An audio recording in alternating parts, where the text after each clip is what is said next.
The United States Navy operates 11 nuclear-powered aircraft carrier strike groups, supported by hundreds of ships and tens of thousands of guided munitions. It is the most lethal maritime force on the planet. Yet, when navigating the Strait of Hormuz, all of that open ocean capability is compressed into a narrow channel measuring just 30 miles across at its tightest point. Through this specific corridor flows roughly 20% of global oil consumption and a fifth of the world's liquefied natural gas. The United States desperately wants to ensure this waterway remains open, but its massive military footprint cannot guarantee safe passage. Securing the strait remains an elusive goal because of the specific physical layout of the region. The geography itself acts as a natural counter to the traditional advantages of a modern navy. Looking at this map of tectonic boundaries, we have to go back 35 million years. The Arabian tectonic plate began pushing relentlessly northward, sliding underneath the Eurasian plate, a geological process known as subduction.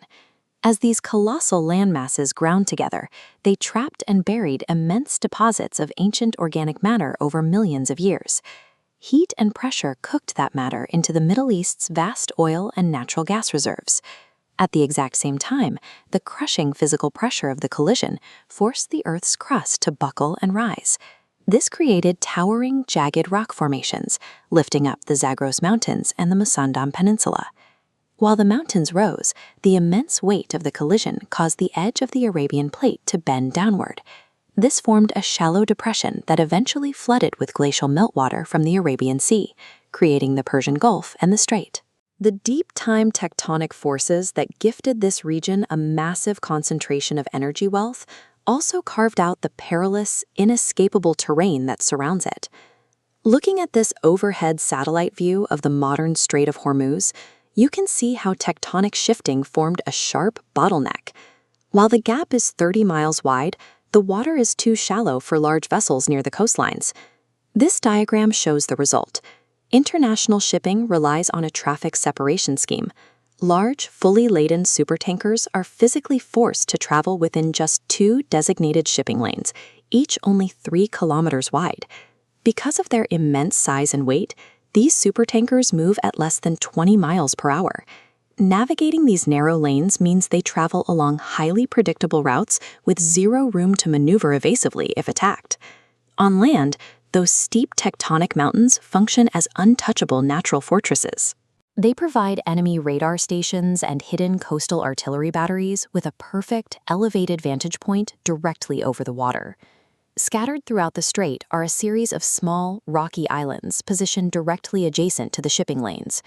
These outcrops allow an adversary to hide and launch cheap, short-range weapons, like swarms of fast attack craft and explosive drones, from point-blank range. This claustrophobic geography strips away the standoff distance a blue water navy relies on to defend itself. Massive warships that thrive on the wide open ocean suddenly find themselves navigating a highly confined, target-rich kill docks. Solving this problem with conventional military force carries an impossible cost.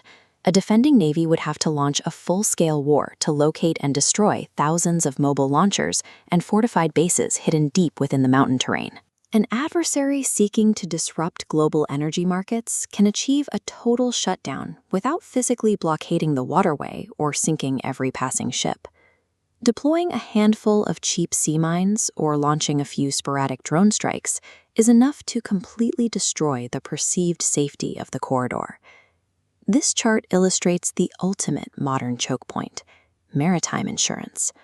When the probability of a regional attack spikes, insurance companies simply pull their coverage.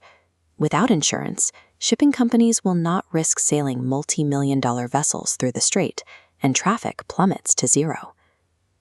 An adversary exerts strategic control here through the simple power to interrupt. Over millions of years, the Earth forged a geopolitical paradox, an indispensable energy lifeline locked inside an indefensible trap.